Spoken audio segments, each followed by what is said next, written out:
Evar baş Kurdistan, evar baş Kurdistaniyên li hawirdorê cîhanê, evar baş temaşevanên Çarpel Medya. Îro 16 Adarê ye, îro salvegera komkujiya Helepçe ye. Em hemû cangoriyên komkujiya Helepçe,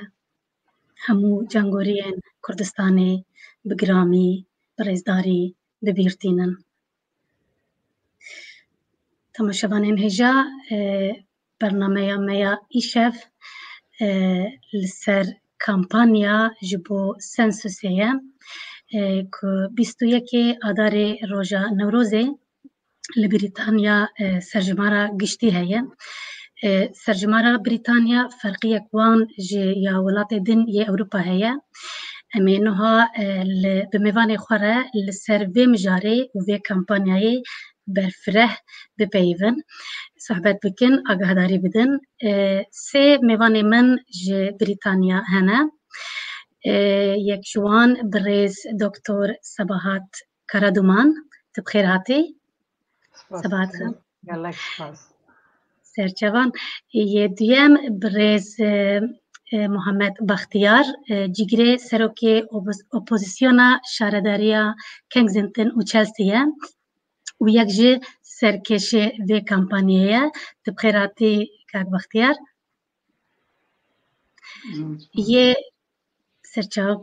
Yê sêyem bi rêz Alîgul Özbek ku ew jî serokê berê yê şaredariya Herêmiyeyê, ew jî yek ji serkêşê vê kampanyayê ye. Hûn her sî jî bi xêr û xweşî hatin serseran serçavan. Tu bi xêr hatî, zor spas. Sağ olun. Serçavam. Belê em mijara xwe em bi rêz Sabahat Karaduman dest pê bikin. Pirsa me ya yekem li ser sensûs û serjimar ya 10 sala carekê ku li Brîtanya dibe, hûn dikarin hinekî berfirehî behsa dîroka wê bikin. Lêbelê beriya wê piçekî em dixwazin te nas bikin bi rêz Sabahat. Em zanin tu hem Kurda Swêdê yî, tu hem ji Bakurê Kurdistanê yî, tu hem Kurda Swêdê yî, hem jî Kurda Ingilîstanê ya Brîtanyayê bi Kurdî piçekî behsa xwe bike û dûr jî em li ser sensûs û kampanyayê hinek agahdarî bidin me. Spas. Spas dikim ji bo ku we ew firsat da ji bo me. Ez bi xwe belê nizanim êdî ji ku derê min rastiyê bipirsî. Hem Kurda Kurdistanê me hem Kurda Swêdin niha bûye Ingîlistan ve ez 21 sal e niha li virim. Berî wî jî 18 sala li Swêd bûm. Ji vir şûn de em ê ji ku da herin ew nizanim ka bixêr her tişt bixêr. Ez doktorê dirana me normal. Carna karê wergerê dikim. Lê ranê jî weke doktorê dirana kar dikim. Ez ji were piçekî behsa vê ew ê bikim, piçekî behsa dîroka sensûsê dikim. û dûra jî ez dibim ez gotinê bidim bo birêz Muhammed Baxtiyar, Kek Baxtiyar û birêz Alîgul Özbek ji ber ku ewana bi hîn daha bi civaka Kurdar li Londrayê hîn daha bi vê kampanya re meşûlin yani ew. Gotina sensûs bi latînî ye. Ji latînî tê û mana wî texmînî yani sensor bi texmînî ji wî tê. Dibêjin di sed sala şeşan da berê çêbûna Îsa Kral Sergius Tullius cara yekem girtiye ev sensûs yani zimanê Kurdî dîsa li vir pir dewlemend ez bibêjim dibên giştejimar, serjimar. Erê em doya dijî hinekî. Ez bawer dikim niha bi soranî jî kesin gotinek hîn xweştir heye. Dibên sed sala şeşan da dest pê kiriye cara ew Kral Sergius Tullius him ji bo ku hatiniya însana fêr bibin ka bacê bigirin tax yani bi îngilîzî dibêjin û kesê ku destê we çek digire çekdar yani kanin herin biwin eskerê we bi wî ew dike. Ew kiriye. Dûra jî welata dest pê kiriye û bacê xwe ke hinga 5 sala carê kiriye, hinga 10 sala carê kiriye. بوی آوایجی نفوس دنیای جهان هاتیه او کرن یعنی جارا اول ده 1661 را نفوس جهان هاتیه تومار کرن دبیجن جعلی گیوانی باتیستا دبیجن هاتیه تومار کرن جارا دو دیاجی 1741 را هاتیه یعنی لسر و گشته جماره هر ولات چه دکن و دوراجی نفوس جهانش ولات دگرن و چه دکن اوه گشته جماره لبریتانیا دبیجن ده 1801 را دست بکریه یعنی به او جور و ویده 10 ساله جاری وانا چه دکن گشته جماره به ابدا tabi ve mesela Covid'de isal bejin sala çuneci per tesir kir per kesad naha sala çuneci isal ji evaxu giştejmar sensusa xu paşta havetine le Britanya biryarda axu bicibine le İskoçya bixu biryarda got ku em hatta meha heftan sala were yani 2022 em çenakin İskoçya sala were çekin ایجا بیشتر دوردا اگر که امورن مثلا شما اف کمپانیا و ایسال از باورم از پر نبیشم بلکه از دورا هنگ اوالی بکم برا از بطنی بیلم جوارا بله بریا کو ام پرسا خوش کاک بختیار بکن ام کو کمپانیا کنگو چا دست بکر ام ویدیو که تماشا بکن به هفدوره و ام پرسا خوش کاک بختیار بکن ویدیویا یکم ایسا ده 21 آذار دا روزا روزی لإنجلترا گشتجمار هریه یعنی سنسوس به ترکی ده بجن جناسخه اف سنسوس گشتجمار هر 10 ساله جاری چیده دوردا ده بشان ناسنامه دا گلک مهمه که ام کرد دوردا ناسنامه خو وک کرد بنویسین یعنی ده بشا national identity da dibêje em diwirda Kurdiş binivîsînin di beşa ethnicity da divê em Kurdiş binivîsînin di beşa olê da bawermendiya me baweriya me çi ye em ê diwirda ola xwe yani dîna xwe binivîsînin ev ji bo me Kurda gelek mühim e divê em jî weke Kurd divê civatê da werin temsîl kirin ku em nasnama xwe nenivîsînin wê demê em nikarin ji heqê vî welatê mafdar bibin dema em diçin nexweşxana dema em zimanê Kurdî daxwaz dikin ji mektebê di wir da ku îstatîstîk tune be çend Kurd li İngiltereyê heye wê demê em nikarin heqê xwe bixwazin ji bo wî gelek mühim e divê em nasnama xwe weke Kurd binivîsînin di 21 mehê da ملیاری اینترنتی لسر اینترنتی تجربکن ده سنسوس ده گشتجماره آنجی ده 21 دا اوی وکه نامه وره لسر کاغذی تجربکن تکادکن جوه ناسنامه خواه تیدا وکه کردیش بنفسین سپاس بله پریز بختیار اف کمپانیا کنگی و چاوا دست بکر فکراوی جو کوهات سپاس وقت صباحت خان لروی میجوی باسی کرد هیچ زیاده بو صباحت خان نکرد چون زور باشی باسی کرد کسی کردووە بەڵام لەوە دەست پێ دەکەم کە لە بەریتانیا هەردە ساڵجارێک سەرژمێری گشتی دەکرێتەوە سەرژمێری گشتیە لە عەرەبی پێدرا ئیحساییات دەستپێ ئەمە خەڵکی باشووری ئەوە فێربن ئەو سەرژمێری گشتیە بەس تەنها بۆ مرۆڤ نییە بۆ یعنی چەند کەس لەو ماڵە دەژی چەند کەس لە وڵاتە دەژی بۆ حکوومەتە بۆ ئەی پلان دانێ پلان 10 ساڵی تر بزانین چۆن پلان دادنێ چەند قوتابخانەیان پێویستە چەند خانوو پێویستە چەند فلات پێویستە چەند پابلیک ترانسپۆرتیشن یعنی هاتوچۆ باس و قیتار چەند پێویستە چەند سیارە پێویستە هەموو حساب دەکەن چەند نەخۆشخانە پێویستە چەند کیندەرگاردن بۆ منداڵان پێویستە ئەو هەموو حساب دەکەن ماوەیە ویشی ڕاستە بە فەرمی ڕۆژێ نەورۆزە 21 نەورۆزی یەکە ڕۆژ وەتەنی بەڵام بە کردار لە یەکی ئادار وەسی کرد هەر کەسێک ئەگەر کۆدەکەی دەستبی هەموو ماڵباتێک بە نامە کۆدی وەدەچیتن 16 ژمارە ئەگەر نامەکەت بۆ هات من خۆم هەفتەکەی تر بۆم هات هەفتەک پێشی ئێستا 6 مانگ هەفتی مانگ شتێکی وا بۆم هات ئۆنلاین بە نیو سەعات پڕم کردەوە چەند کەس لە ماڵەکەیە ئەوەی گیری بۆی کورد بۆ کامپێنەکەمان دەست پێ کرد هەستمان کرد 2 مانگ 3 مانگ پێش دەستا قسەمانەوە دەکرد یەکەم جارە ئۆپشن یعنی هەڵبژاردەی ئەوە هەیە کورد بتوانی لە ناو سیستەمەکە خۆی وەکو کورد بنووسی 10 ساڵ بەرێ 10 ساڵان ئەوە نەبوو بەچونکە ئێمە تمشا وڵاتەکەیان دەکرد دەنووسرا ئەتو خەڵکی پرسیارەکە خەڵکی چ وڵاتێکی یەکودیش لە ڕووی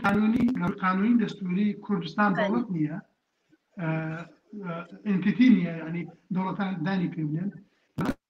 یان دەبابێ عێراقی یان دەبابێ ئێرانی یان تورکی یان سوودی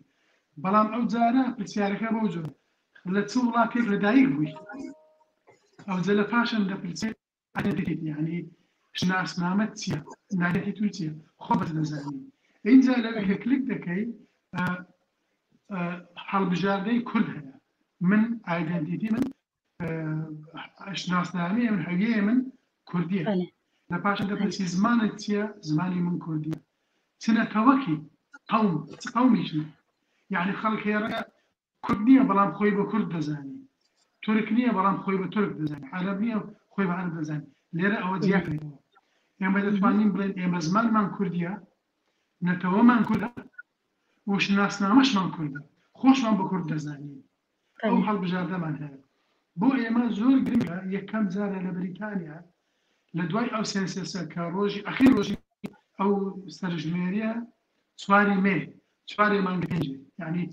55 ڕۆژ هەیە زیاتر 50 شتێک ڕۆژ مەجال هەیە هەتا ئەو فۆرمە پڕ بکرێتەوە لە دوای ئەوە یعنی دوای 2 مانگ دەزانین مەسەن لە هەر شارەوانیەک لە هەر شارێک چەند کورد دەژی ناویان نازانین بە قانون شتێکی زۆر مهم هەیە خەڵک زۆر پرسیاریان لە من دەکرد خەڵکێک هەیە پەنابەرە لە ماڵێک دەژیتن بەڵام بقاچار حکوومەت نازانین لە من دەپرسن باشە من خۆم بنووسم گوتم بەڵێ چونکە ئەو دائیرەیە ئەو شوێنەی کە ئەو سەرژمێریە دەکا پەیوەندی بۆ وەزارەتی ناوخۆنیە و ئەو زانیار ناتە بە هیچ کەس بەس بۆ خۆیان بە قانون حتا 100 ساڵ ئەو زانیارە پارێزی بەس ژمارەکە دەڵێ 100 کورد لێرە هەیە بەڵام نانی ئەو کوردانە چێن نچێژین بەس پێ لەو مانتەقە 100 کورد هەیەتەوە هەر ئەوەندە بۆ حکوومەت دەتوانێت پلان دانێ ئەگەر وەرگێڕی پێویست بێ ئەگەر قوتابخانەی پێویست بێ چەند کەس نەخۆشە چەند کەس کەوتەیە تۆمەنیان چەندە لەو ماڵە چێ ئاگای لە چێ خزمەت چێ دەکا ئەو زانیارانی هەموو تێدایە وە کامپێنەکە لە ڕووی یەک لەو شتانەیە کە دڵم زۆر پێخۆشە هەستی نەتەوەیی لەناو کورد زۆر بەتیژ بووزانە هەموو خەڵک بە تەلەفۆن بە یەکتر دەبێ و بەتایبەت ئێستا سۆشیال میدیا هەیە زۆر باشی بڵاو بوویتەوە جاران مشکلێ وچوە ئەو قسەیە ئەو خەبەرە بگەی خەڵک ئێستا زۆر بە خێرایی بڵاو بوویتەوە بڕواناکەم کوردێک مابی لە بەریتانیا نەزانی کە سنسەس هەیە لە بریتانیەکە لە ڕۆژی نەورۆزەکە بەڵێ بڕاستی ڕۆژێک پڕ مانیدارە کە ڕۆژی نەورۆزەیە 21 ئادارێ کاک بەختیار کامپانیا کی برێڤە دەبێ ئۆرگانیزاسیۆنن کەسن ڕێخستنن چاوایە یعنی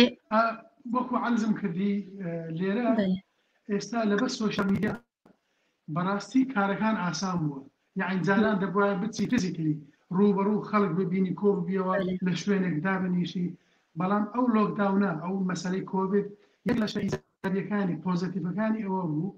ئەتو زۆر بە ئاسایی دەتوانن ئەوڕۆ 4 کۆبنەوەم کردیە لە ماڵ 4 یەکیان سعات 9 یەکیان سعات 10 یەکیشیان زۆر بری بوو سعات 2 و لەگەڵ جێگری سەرۆکی پارتی لەیبە پارتی لە بریتانیا لەگە گروپ 20 کە 15 کەسی کورد زۆر گرنگ بوو و ئێستاش ئەوە چوارە لەگەڵ لە ڕێگای سۆشیال میدیا ئێستا 15 گروپ هەیە ئەمن ئەندازیە بەردەوام قسە دەکەین کامپینەکە زۆر فرمانە هەموو گروپەکان هەموو گروپێکی چالاک لە وڵاتە مەشغولە هەموو کوردێک مەشغولە ینی کەس بەدەنێ لەو کامپینە. بله سپاس ام الفيديو كدن جي تماشا بكن و ام برساخواج برز علي بكن. بله لسر جمعیره گشتیەکەی بەریتانیا کە لە ڕۆژی نەورۆزی ئەم ساڵ ئەنجام دەدرێت خۆم وەک کورد و کورد زمان تۆمار دەکەم. بەختیار مامشێخ. بله كاك علي از جتا بپرسم هما نهال لبريطانيا بتخمينا و چقاس كرد هنا يا جي انجلستان ام بيجن جبر دست پی بکن. برشته سلاف جبه هم یارا اون همه بخیراتن گلک سپاسیامن جه کارکاری شارپل میدیا را که و اف پروگرام گلک مهم چکریه لسر ناسنامه کردان لسر اجمارتنا انگلتره و اف پروگرام چکریه گلک سپاسوارا. جهت به کمتا پرسید دادن از علی گل ازبک از درمان دارم قلبیم به تخمین که چقدر نامدار ترکیه ترن سر سچم ترکیه تقریبا 100,000 ملت ترکیه انگلتره دژین بله یونایتد کینگدم جوان جسدی پنجی ریاخا جسدی ششان روی ریاخا داین هدفه لسچمه کت حسابه کی وینا کر ام به 106 نه 150,000 کت 4 جانن 50,000 çünkü هر مالا که مریه که اوی دادا زاری که وی دادن خورانتوی ندن جناوی ندن وینا حساب کرد تقریبا 253,000 کردی ترکیه یعنی کردی باکور کردستان باکور انگلتره دژین او یک لیدودیان سنسوس 20,000 دهان دا یک ملتی که گفتن که ام لترکیه هاتنا دونه we born from Turkey that's 71,000 which this is an official number normal حتی هورو یعنی اکلاس باش 20,000 دهان و 10,000 کرد تا پیداره هاتن اله بداره زاروک بون کلفت بون امقایت نفوذگی گلکن سو جبوه هر مالکی یبی فرمه حتی وان هاتن یک ندین یک نزانن و مثلا بی فرمه اب یک فرم هات یک فرم دی چوان ماله دکو چند ماره لوه داره دژین نفوس وان گلک مهمه که بنفسین یا آدر تیک آدر دن یندین که بنفسین کردی Kurdish language Kurdish whatever religious belief they have they can stay choice يعني زمان إخوة ودين إخوة دين أخوة بله يكاد بما يجيبون رقم يجيبون نمران بله كاكلي من برشتا برسكر بيكو مشتا داخواز كر كنت خوا بدناسين تج باكوري كردستاني تج كيجا باجاريه ازي مراشي ما همو سرچاوا همو ببورين كرديا من نباشه كاكلي تو ما ببورين والله كرديا تج اما خوشتره هر هرمك ودولمنديك وي هي هر باجارك دولمندیه که هی امانه چهار کس لبرن ام هر یک جهره مکنه و ام جبدو فهم دکن دولمندیه کردیا میه سپاس بابه کردیا تای خوش هگر که ام کتن تنگاسیه ده گوتلان ده تشتاد ام هنک یاردمتیش انگلیزی بگرن و زبان خوی دولمند ام آلیکاری عبدو بکن سینونیمه می زمانه ما گلکن قد پروبلم تنه كالي زحمتية واد في كامبانيا ده چنه هون زحمتية دكشينن كهون خبجينن كردين هاوير دوري انجلستانيا جي كردين هرما كهون لينه هون چه زحمتية دكشينن زحمت مباش و ملت ميكو بانجليزي نزانيه كو ملت ميكو نزانه چطور كمبيوتر شكل اثر كمبيوتر خب نفسيني او زحمت گرینگه جبو کووید امشنا که هرن زیارت کن کال خه پیر خه بافتال خه آموزنا خه پسمام خه داپیر خه امشنا که هرن زیارت این کم بیشن لو هاینا بکشت هاینا بکش جبو لبارا لحضور و سپاس دکم همو کومل کردان کل لندن که داریه خه بکرن که بوارن ام حالی کاری جوار بکن بله هون سوسیال مدیا بقاسی که دم بوی دما دیجیتال هون سوسیال مدیا بقاسی که دوی ابو هم بکارتینن هم خود دکارم بگینن هم خود چه دکارم بگینن سوسیال مدیا جبر که ماتریال گلک باشه جبوه مشان اگر گل به کردی بیجم من ترکی گوچین دزانم بله ملتی می کجا ترکیه خاطن از بیشم سپیشالی اکل سبات هلپی born in England they can't speak Kurdish şimdi ekola federato dönne hatın ekola London ekola İngiltere hatın dönne جسادی شیشتی هفتی به کرمانجی نزانن جبوه من به ترکی ویدیو چکر بله یعنی تدبیجی به ترکی بهتر زانن یا به انگلیسی یعنی نه به انگلیسی به ترکی زانن زانن تجی ویدیو به اوجی پیوستیه که جبر کو دوی مره برنگ بزمانه کو او زانن و دکارن جو خو بگینوان جبو کو پشمندی اوان یا جبو به کمپانیا جوان به کمپانیا بحسینه دوی مره زمانه کی به کار بینه زمانه کو او زانن زانن کلمه د خوازن خ بنن ناسکرن به کردی بیجین ام کردن بعد شانو که با کردی بپیون با کردی ایرای میکن بله ارمانجا و که هون خو بگینن وان که کمپانیا بگی جوان یعنی به چه زمانی به فرق نکه به کردی به ترکی به انگلیزی یا گرین که هون خو بگینن وان نها روشا کمپانیا و چاوایه به از جو هر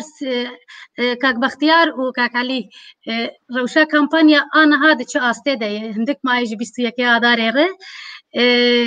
بلغور نرینا و خواگیان دیه بشک برفره یا کردستانیین لبریتانیا از دبیم جل لندن اما هم گل کرد بیستن او ساجه نه سوسیال مدیا لتلویزیونان لرادیویان هر پروگرام رادیو از چوم هر تلویزیون از چوم من بارسا و سنسوسی کریه گل باینده که من که هرم لسر کووید لسر آشیه لسر وکسین که دایم بکم لسونجی از بحثه دکم از باورم هر کرده کل لندن از نظرم دربای لندن کل لندن داشتیم هر کس این خبر دارن بله ام بخوا نه بحسيان ام نه يعني بحفتيه ام بحسيان النظام ككامبانيا و تشخص وبحث كير وقت جزود هي لام نه بحسيان ت ماناكو ليك شباتي لفدراسيون علوية كل انجلترا لبريطانيا وان دسبيكر ليك شباتي و موچون ویداره اودی مخبب هم الخبردار کردن لحضور واز سپاس کم جوار رجوع بله فيديو يك ميدن جي هي برز عثمان بايدمير جي فيديو يك جبو پشگیریا به کمپانی آماده کریه ام لوجي گهدار بکن خوش برايمين عزيز قلمي بقدر قيمت ازوه هميا جدلو جانس لاوتكم براستي ايرو جبو بانجيكي جبو رجايكي جبو استرهامكي از بوارمه بلي هرتشتي جارك دن جدلو جان از بگرمايا نوروزي وهميا سلاوتكم بطيبتي جي ايرو بانجا من لقلمي كل بريطانيا دجين جبوان بستو يكي عدارة 2021 دا سنسوس هم ولاتين بريطانيا جماراويت بيكتينه ود في جمارة داجي هر ملتكي هر كسكي هر قومكي ما في وان هيكو ناسنا ما خو بدن نفساندن او تيوي معنيكو كرد كردستاني دكارن في جمارتنه دا ناسنامه خو کردی کردستانی بدن نفساندن هر وها دکارن باوریا خو بدن نفساندن فنا کوم بجن کردنه علاوی دکارن باوریا خو فنا علاوی بدن نفساندن هر وها وکا کاکایی دکارن کاکایی بدن نفساندن کردنه ازدی دکارن وکا ازدی بدن نفساندن براستی اف جبونا کردا درفتکی مزنه خوش کبرایم عزیز برایا من ایرو اف رجایکی که نپچوچکه جبو که بیرانینا بردلین کل کردستان هاتن داین لازم بکه امش بیر نکن که به 100,000 انسان جبو که ناسنامه وانا کردی بیت قبول کرن جیانا خوش دستان به میلیون انسان جبو که ناسنامه وانا کرداتی بیت قبول کرن پنابر بون و هر نها اذكر بيجم بدي 1000 انسان جبر ناسنامه خو دزنداني داي دكرتي كهداي بانغا منوي اف خودي دركتنا ناسنامه خودي دركتنا حبونو وتنبونا ملتكي هر وها لولات بريطانيا دبيجم كو 500,000 كرد دجي لي مخابن قاوك امدنارن كردك لبريطانيا دجين هناك جوان بالناسنامه تركا هاتنا قيد كرن هناك شوان بالناسنامه عربه هناك شوان بالناسنامه فارسه هاتن نفساندن من دجمنان تيام بقلي تو كثيرا نينه من دجمنان تيام بملتين ترك بملتين عرب بملتين فارسنا نينه لبلي ام كردن والناسنامه مجي كردستانيه وملتين ترك ملتين عرب ملتين فارسي فانا جيراني هبن ام جيراني هبن لازم بك اوجي ريزاوان حرمتوان احتراموان جي ناسنامه وزماني ما بهابه جبونا فيه كي بانغا من لحمو كردستانيا چه باشوري چه باكوري چه روجاتي و چه جي روجاوائي دبه او كسي كنا هالي بريطانيا دجين رجام جوه كون حياني 21 اعداري 2021 ون ناسنامه خو بكردي بدن نفساندن و هر وها باوريا و علاوي بدن نفساندن ازيدي بكاكاي چه باوريا و راستي بدن نفساندن جبونا پیشا روجه براستي اف 500,000 هجمارکی هیزکی براستی جی گرکی مسنه دوارن دیپلماسی دا دوارن چاندی دا دوارن پرورده دا دوارن زانستی دا دوارن آبوری بازیگانی دا و هر وهان دا آرین تمثیلیتا پارلمنتوی آنجا تمثیلیتا شارداریان دا براستی جی اوی ببه قوتکی گرکی مزن جی بو پیشا روژا کردو و کردستانیان مالا و حزاجا افا و جارتن سپاسیا ودکم که و گو داری کرد بی بانگامه رجامن جارده او رجایی که ام لسر کوکا خوبن ام لسر ناسنامه خوبن ام لسر زمانی خوبن ببینید خیر و خوشی دا ستاره خدا سر و همیابه جدلو جام جارتن سپاسیا ودکم بله كاك علي اف كامبانيا هر کسی که بخوازه بشدار بش بو یاردمتیش بو آلیکاریه که کمپانیا برفره بکن و کمپانیا بلاف بکن و رکلما کمپانیا بکن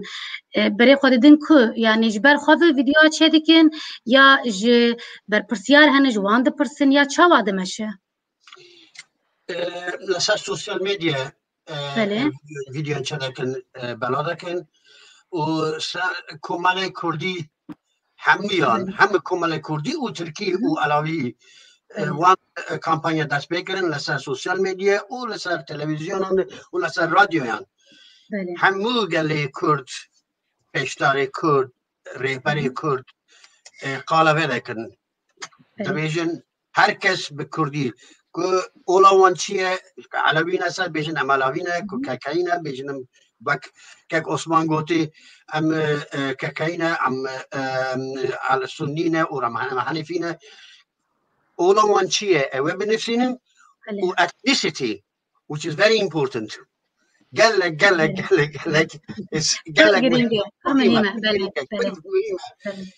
جبور کم ناسنامه خواهی ندار ام 20,000 100,000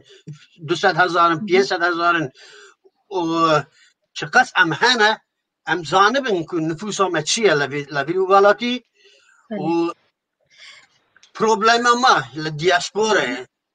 جبو کنسیلاس بيجا أنا على كاريا بكن إنجليزي بيجا دیپلماسی جبو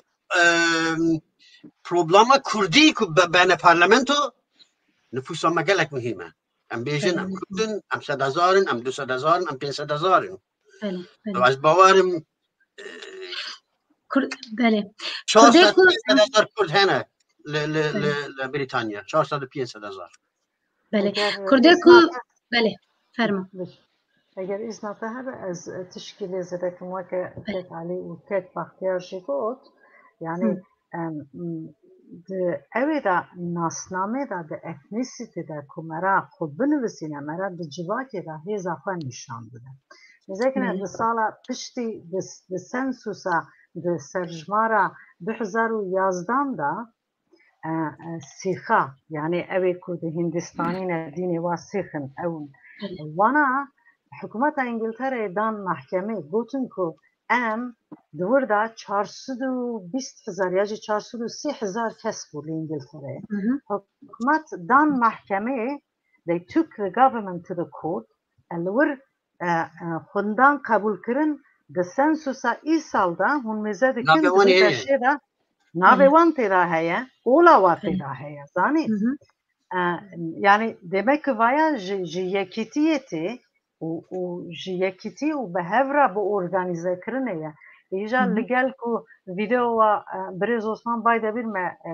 گوتاری کر دویجا نزدیکی 500,000 او هجمارا بریز علی ازبک دویجا همه 200-300,000 کرد باکوره نه بریز محمد بختیار دکاره ببیجه کردی باشور روژاوا ای روژلات چند کسن لور یعنی demek که هجمارا ما براستی جی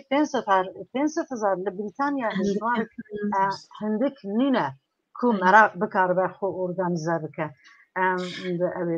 دورا از لسر اول جم بخوازم برسی بکوه بدم باور مالی دوغان اره از شخوا مگوت از هینک آنها بله شخوا أنا دوراتي ومقول أزواج برسيجي هما بكم بله ياكو علوي بله از باورم من برنامه ودا دو بو پیر بو گداری کرد یا رجا یک شمه بوکک علی لور پرسک کر جبو ایرو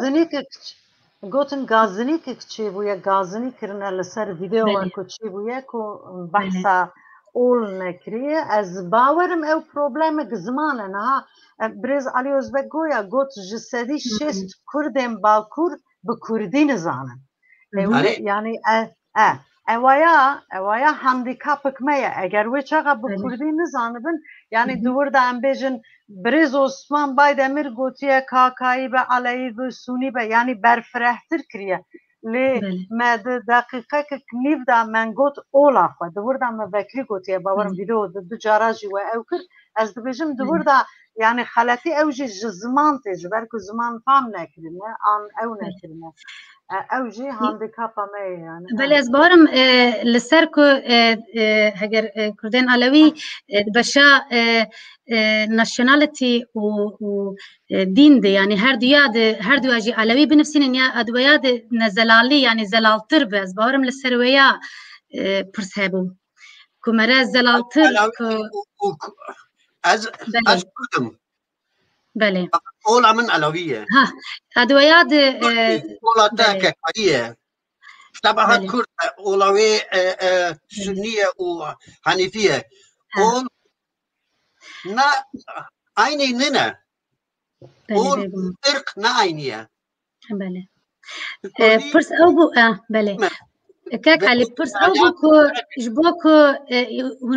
هون چه خباته دك ياجي هون چاوا دكن هون چاوا لسر دسكن كو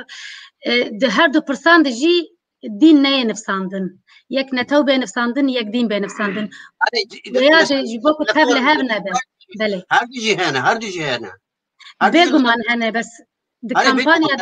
هري د كامبانيا دج بوز زلاليه ويا هون چ زحمتيه دك شنياجي هون چ دكنج بوكو او جهاف جدا بج بوكو نتو كردش ورن نفساندن ودين دي چ دين به او ورن نفساندن كو هر دو نه دين ورن نفساندن ياجي اشاره كرن ما بستاوان برس او بوز باورم بهتر كو هون ويا چاوا دكن يعني چاوا دگين نوان بله كاك علي سيغوكم من نمونيك من 3 سال لقى امريكا كان ايشن كت وكو ادفايزر راويشكار العراق لقى امريكا كان بريطانيا كان عندك افسر جديد افسري امريكي بلاي جورش دايما ايما ايرشي يعني بريطانيا نبيني وايرلندا نبيني بلان 50 سال بري وقتي باپیرە گەورەی وان چوویتە ئەمریکا و ئێستاش هەر خۆیان بە ئایریش دەزانن جلو بەرجی ئایریش لە ماڵیان هەیە خواردنی ئایریش لە ماڵیان هەیە ئەوە زۆر گرنگە ئێمەی کورد ئێمە ئەوە 100 ساڵە لە شەڕی جیهانی یەکەمەوە تا ئێستا وڵاتی داگیر کرایە زمانمان قەدەغە کرایە مەنع کرایە بەتایبەت لە تورکیا ئەو زەحمەتەی کوردی برە خوشک و برایان ما لە باکوردی دیان زۆر زەحمەتە ئەوەی لە ڕۆژ هەڵات تۆزێک سوێترە ئێمە لە باشوور ئەوە 100 ساڵە شەڕ دەکەین ئەگەر توانین بە زمانی خۆمان پارێزین بیسەسپێین لە دەستور چونکە هەمیشە شەڕمان کردیە ئەوە لە باکوور ئەوە چەند ساڵە شەڕ دەکرێت یعنی خەڵک بەرگەری دەکات پێشمەرگە هەیە گەریلا هەیە شەڕ دەکات بۆ مافی و لە ڕۆژە باشی بە خۆتان دەزانن وەزعەکە چۆنە لەبەر ئەوە یعنی ئێستا ئەمە دوو مانگمان لەبەردەستە زۆر گرنگە یعنی تو بە هەموو زمانێک بە تورکی بە عەرەبی بە فارسی بە کوردی بە ئینگلیزی بە هەر زمانێک پەیامەکە بڵاوکەوە خەڵکیمە ئیشەکە بکاتن گرنگەوەیە تو خۆت بەس دەزانن ئەوە زۆر گەورەیە ئەمە ڕەنگە هیچ کوردی نەزانن بەزەم دەدڵەوە خۆم بە کورد دەزانم و خۆم فیدای کوردستان دەکەم کاک عەلی دەیناسی من دەیناسم کاک عەلی پاکترین کوردە کەس کاک عەلی نەناسی ڕەنگە سەلاحەت خان دەیناسی کاک عەلی هیچ کوردێک وەکو عەلی پاک نییە کەس عەلی ناتوانێت کوردتر بیتن بەڵام کە تووشی قسەکردیان بە زمانەشی دیکە ئەوە دوشتی جیاوازن ئەوە 100 ساڵە دەیانوێ ناومان بکەن کابراایەکم بینی ئەدڤایزەرێکی گەورە ناوی جۆرج ماشەڵ لەناو تەیارە بێکەوە بووین کاکە ئەدڤایزەر بووم لە عێراق قسەیەکی گوتی ئێمە سەرسامم بە یەکشتی کورد گوتی ئەو قسەیە کرد گوتی 100 ساڵە ئەوە 100 گوتی بە 100 ساڵە وڵاتتان داگیر کراوە زمانی کە بەسەر فەرز دەکەن دینێکی دیکەتان بەسەر فەرز دەکەن ئەنگۆ هێشتا زمانی خۆتان کللتوری خۆتان جلوبەرگی خۆتان هەموو ئاراستیە ئێوە گەلێکی زۆر بەهێزن کورد ئەمە وی بەزی لە ئینگلیزی گوتنی زۆر بەهێزی بەڵێ هەموو شتێکمان گرتین لەبەرەوە ئەو دوو شتێک جیاکەینەوە ئاین باوەڕ زمان خۆت بە کورد دەزانی ئەوە مهمە ئەوە گرنگە بەڵێ بەڵێ دەما کوردێن vê kampanya dibînin ew çawa dinirxînin ya jî çawa dibînin pozitif lê dinirin ya jî کێفاوانتێ یاژی لەسەر دەسەکنن ئینترەسە چاوایە ولا ئینترنێت کار gelek باشە هەم کورد بەێ ئەژوە هەر سیاجی دەپرسم بەێ کوردێ ئەس ڕاست هاتم هەممە کورد gelek bi kêfdarin gelek eşala min ku navêwan لەسەر سنسوسە هەبێ hem jî yalnız xeta gelek werê pêş hezar sterlîn sorry forgive me hezar sterlîn cezayê xwe ye eger ku li malekê sensus formî çûye û wan ev forma tu jî nekir hezar cezayê xwe heye ve bîne bîrandin بەێ کاک بەختیار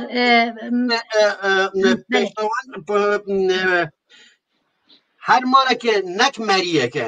ku nüfus çiyese ba we binivînin form yeke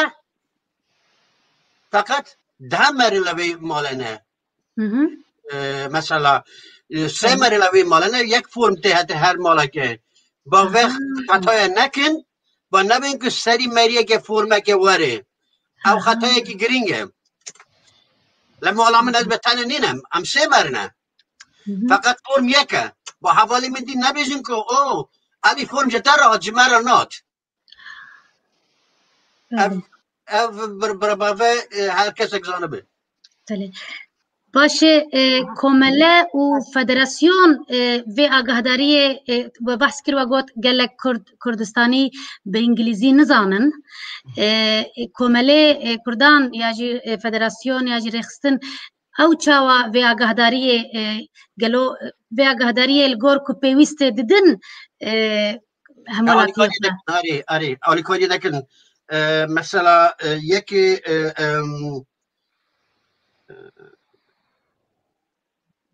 like Kurdish Community Center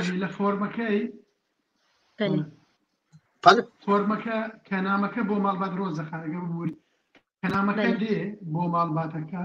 بۆ هەرو کاک عەلی گوتی هەر ماڵێک یەک فۆرمی بۆ دەچیتن چەند کەس لەوە ماڵە دەژی پڕ دەکەنەوە نامەیەکیشی لەگەڵە دەڵێ ئەگەر ئینگلیزی نازانی بنووسە بۆ زمان هەڵبژێرێکە دەتەوێت ژمارە تەلەفۆنیش هەیە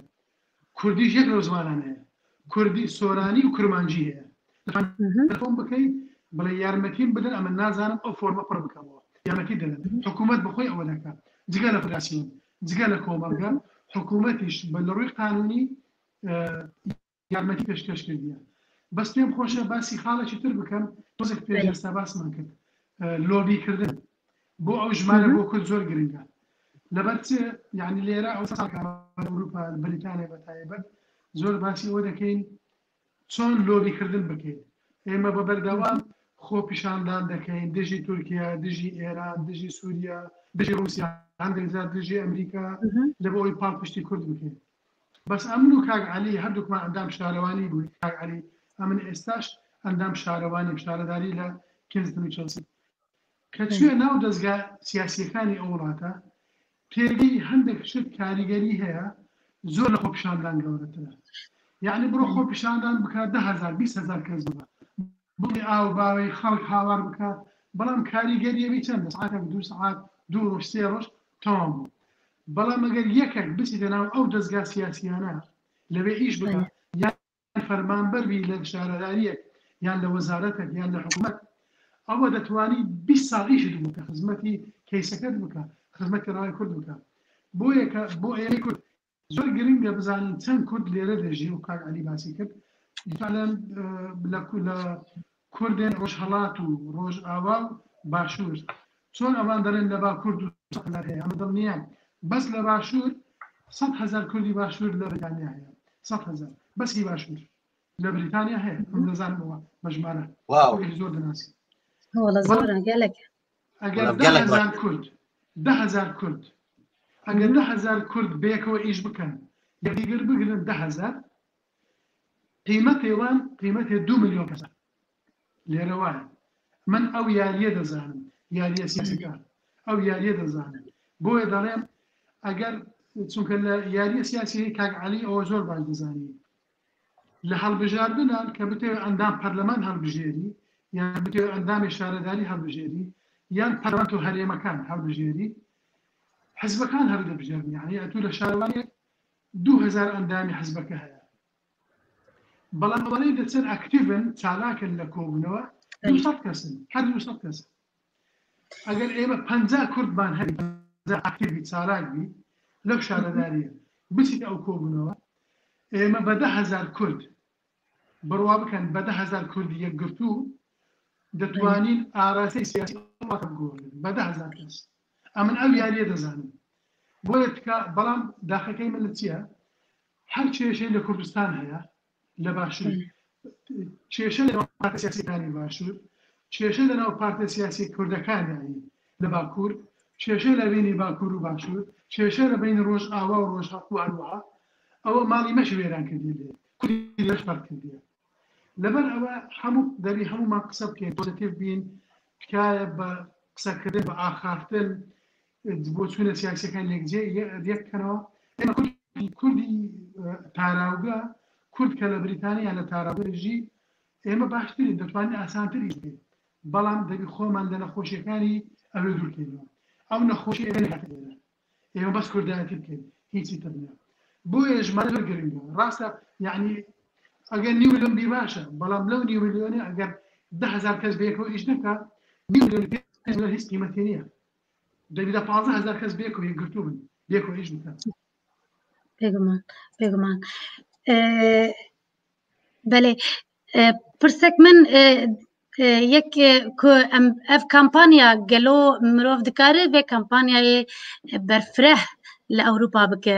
سەباهات Ez wisa bijim ji bo tiştek ku birêz Muhammed Bextiyar û Alîgul Özbek got yani ji bo Kurda yani ewa wî ji bo Kurda çi ye niha weke we jî niha behs kir got hejmar digêşe 5,000 Kurda mesela di 2001 da di serjmara 2001 da beşa olêkirin sensusa evê Brîtanyayê yani heya wê çaxê tu nebû 2001 da kirine dûra piştî serjmara 2011 da di ew dibêjin di Office for National Statistics Wezareta İstatîstika netewî hikûmetê ra hebû di gotûbêj kirin gotin ku yani em çi li zêde bikin çi ihtiyacî heye yani pêwîstî heye mesela işte lê ew kirin beşa insan cinsiyeta xwe bibêje helwesta cinsiyeta xwe bibêje di burada etnisîte piştî 2000 û bawerim di 2015 da hikûmet yani evaya îstatîstîk kirin dûra ew beşana hatin evana weke ku birêz Alîgul Özbek û Muhammed Bextiyar jî got ji bo me bi rastî ji bo Kurda li diaspora nîmetik e zanî nîmetik e yani wê çaxa 5,000 dengê ku ez di statîstika Brîtanyada zanibim ku 5,000 Kurd heye dema tiştek bo menfaeta Kurda nebe evê hikûmeta Brîtanya bibêje ku 5,000 Kurd hene li vir em naxwazin wana eciz bikin ew li gavê xwe hîn daha bi diqqetir bibêjin yani ew tiştê ku û birêz Muhammed Bextiyar dibêje lobî bi wî awayî çê dibe wê çaxa ku tu xwe nedî nîşandan nedî nivisandin din ewaya pir zehmet e yani wekê Alîgul Özbek got ez Kurdim lê ez Alewî me ez Kurdim lê ez Sunî me lê ez Kurdim neteweyî etnisîtî Kurdîtî ye باوری باورمندی او آتایه او جی فرصته او جی امکان هیا او جی بنویسینه لی بله ببینم جبوی اویا جبو باور دکم بر زمان کم کلتوری خب بگیرین کم مکتب خب کردی بخورین کم زمان کردت بدن ام زانه بگم چند مرنه ام چندن نفوس ما چیه Gelek mehima. How are we going to get our culture to go to our children? Tabii. Yani mesela beşa zaman jiyusaya. Yani tu dikari zaman ekone avul ve çağa Kurdi benim seni bir istatistikada ve çağa ku مامۆستا ئەن ئالیکار ئەن تەرجمان ددن ئەوانە هەموو ئیستاتیستیکێ وا چێ دبن ji بۆ پێشەڕۆژە و ez hêvî dikim evaya ev kampanya îsal li Brîtanya ji bo Kurdên Ewropa ji bo Kurdên diaspora bibe pêşengiyek ku em diaspora bi rastî bihêz bikin yani vê varê bû an wê royê bû min bîst yanî li derveyî Kurdistanê jî bi rastî Kurdistanek heye ku bihêz be ku bi hev rabin ku em yek bin ku em organize bibin mixabin yani hêvî dikim evaya bibe pêşengiyek û kampanya ji min nepirsin ji her du camerek nîvanê xwe bipirsin ji ber ku Birêz Alîgul Özbek û Birêz Mihemed Bextiyar ji min re gotin tu bi Kurdî dikanî bikî ji bo Rûdav TV min got erê lê ew bû min got jî zatî tu zanî yekê Şubatê da dibên dest pêkirî di vî alî de Kurdên me Alewî hîn daha jêrtirin lê em bi kurdlastminute.com em ya bibêjin em derem dest بله بله کاکلی مپرسا خونی که من ام چاوا ویا برفره بکن وی کمپانی الدیاسپورا الروجاوای اوروبا برفره بکن مپرسی بله بله اف وظیفه هر کردکیه یا وظیفه یا منه یا کچک منه یا لاوی منه یا بری منه یا هم کردانه کم جیرانی خب بسینین کم حوالی خر را ببین کم جیرانی خر را ببین که لو برا وره رو یک بوینه یا رو ناسنامه خیلی کم بنفسینین لبریتانیا کم بین ام وانه ام کردن ام هنه ام لبن هم دجین ام هنه so we need to put our identity there to be known as Kurds تبیم ناسنامه خواه درخم پیش بو ناسنامه خواه کردیاتیه درخم پیش بو که وره ناسین وره بیتن بله از خوازم گوتنه و ین داوی لسر وی کمپانیای لسر گرینگیا وی کمپانیای جبو کردستانیین که نهال ما تماشا دکن گهدار بکن تایبت جی ین لانگلیستانیه لانگلتره لبریتانیا گوتنه وی لسر وی کمپانیای بانگا و جبو کردین بریتانیا هون گوتنه و نداوی چنه با پیشم La PHM, like KCC. Sorry. I just wanted to make an announcement on Kurdish KCC. Yes. They're going to help all Kurdish who can't fill the form, who cannot do their form. They are going to do 4 days. On Thursday,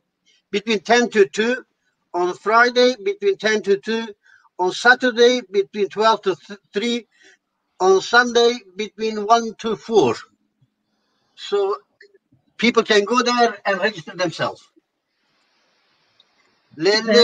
Komala Kurdi, ya Komala Karker Kurdi, ya la Haringe, او الکاریا همه کردن لبان رو جبوکو داگرن و براشوی داگرن آره بله او هرم وداره و به بروشوری و نه دستموش نه ببینه طبقه بند لوی داره فرمی خطش کن از بارم بروشیر دیجیتال جیل با ما هی یا جی شکلی کمره کدا دگره دیجیتال جیل با ما هی اگر هفال آوره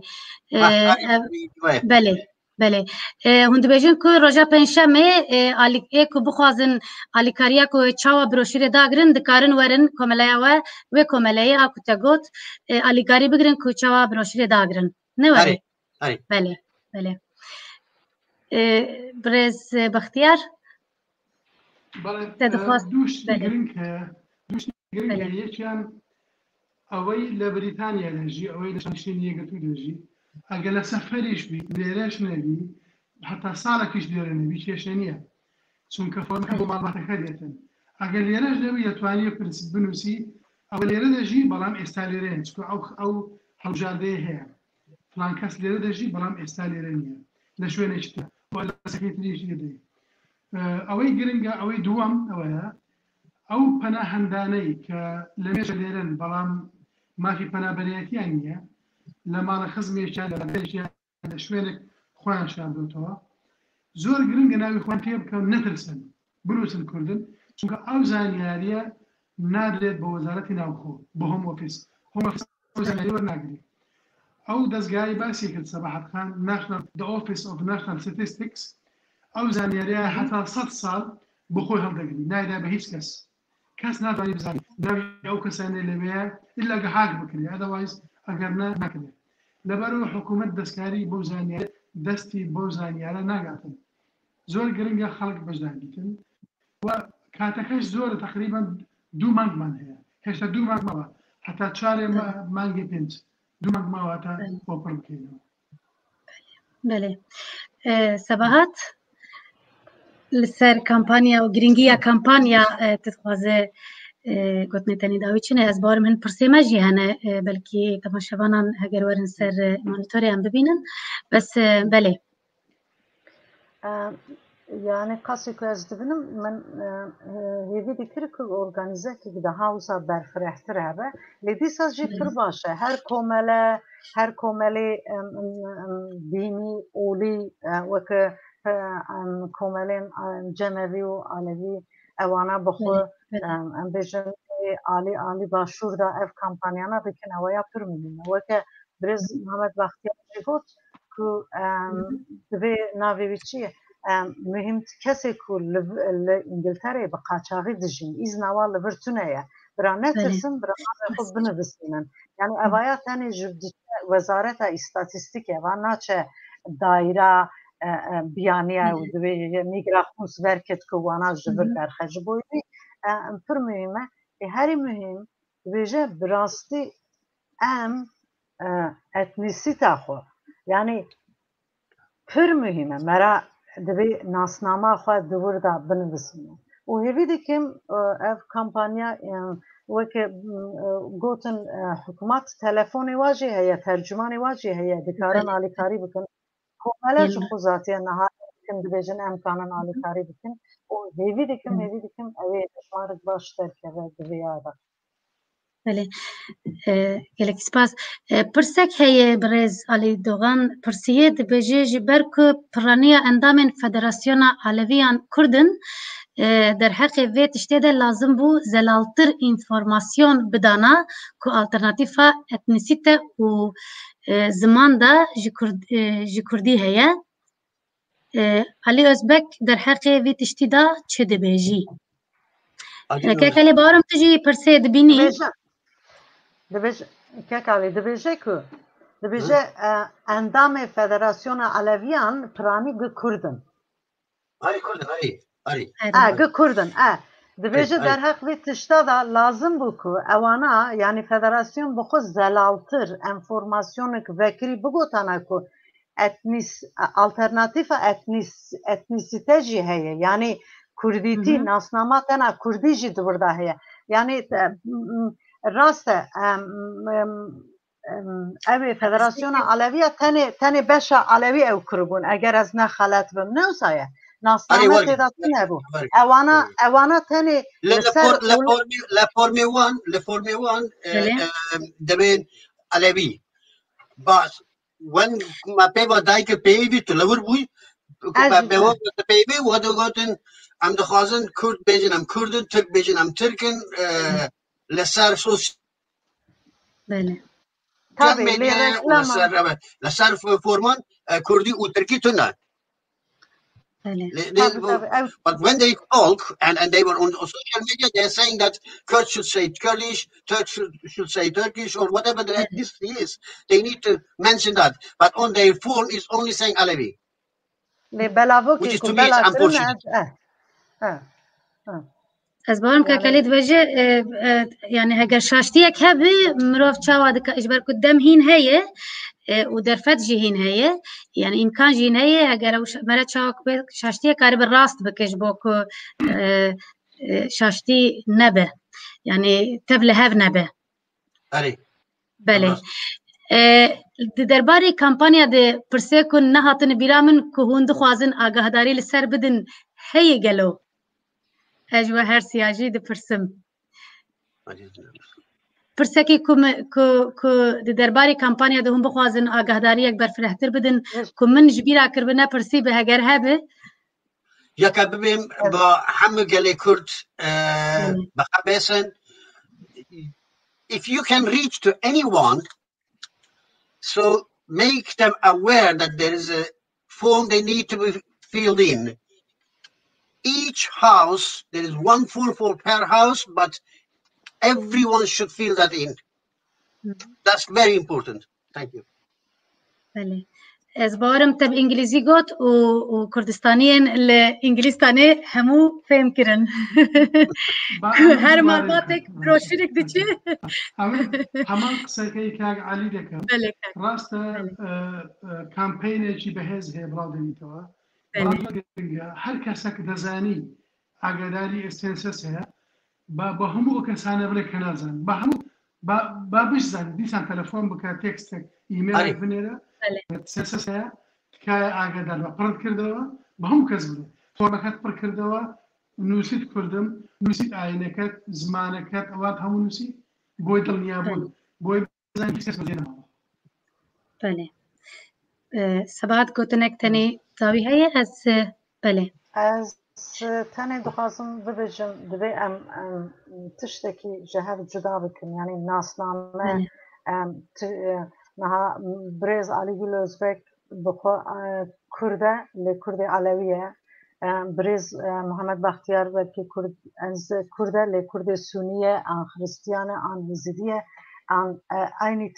تشت منی ارتاق کرد دبیم ناسنامه خوب بری بینم یعنی اف تشته از باورم دبیجم مرا د جمعیت د فدراسیون لبرجی او بکن یعنی ناسنامه تشکیدن او تشکیدن ویا مرا چاوا خبات تکد وی وانا دیسا جوات و برز علی گل ازبک جمع باشتر زانه مرا چاوا کانه دنا فدراسیونی دا زلال بکه که مرا کانه دو تشتا جهر جدا بکه هر دو تشی ده کلا که هفده و که هف مهم لی تابی جمن شخصی بپرسی ناسنامه من هین ده مهم تره جبر که یعنی تو کده هری اگر وربا اگر اوسا نبانا یعنی نه همو اوروپا خریستیانن نه اوسایا همو اوروپا همو دنیا امریکا خریستیانه چما فرانسız نابجه از انگلیزم انگلیز نابجه از فرانسızم آلمان نابجه از انگلیزم yani demek ki neteve tiştekine yani neteve و etnisite demek ki merad eko de jiyane da لسر ve cihane kana behele حدود مرا ولات مرا هبه اویا demek ki mühim eve باورمندی به رضا سوری وی رو از علای مسواک از چوم کلیسه از زبم خریستیان I can change my religion but I cannot change my identity I cannot change my origin I cannot choose my mom and dad بله تدبجی که مرد کاره دینه خو بگوهره از مسلمان مکاره ببم خریستیان و برواجی و لی از نکارم نتوا خو کساتی خو کردیاتی خو بگوهرم بله هاتن دویا برنامه خو از یکو سپاسیا ودکم و قوت بجواره سرکفتنه جواره دخوازم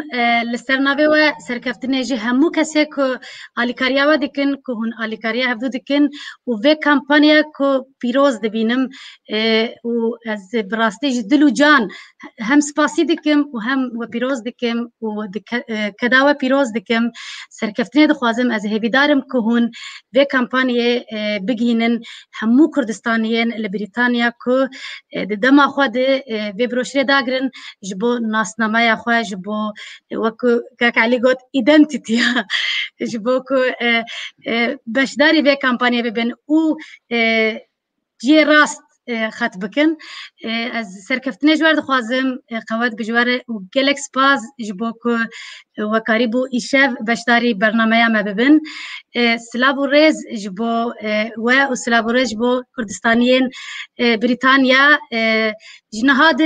سپاسیاوان دکن جبو که بروشور راست داگرن سلابو ریز جبو همو تماشاوانین که لچار پلمدیا تماشا کرن سپاس جبو که لما تماشا کرن ما گهدار کر كاك بختيار وكاكالي وسبهات جالك سباز جبو بشترياوه مالوا بابا برخدار بی گلک سالمن و برنامه گلک مهم شکر لسر به مسئله گلک مهم جالك سباز مالوا با تما شبان انهجا دما وخوش دلوا گشبه ابار باش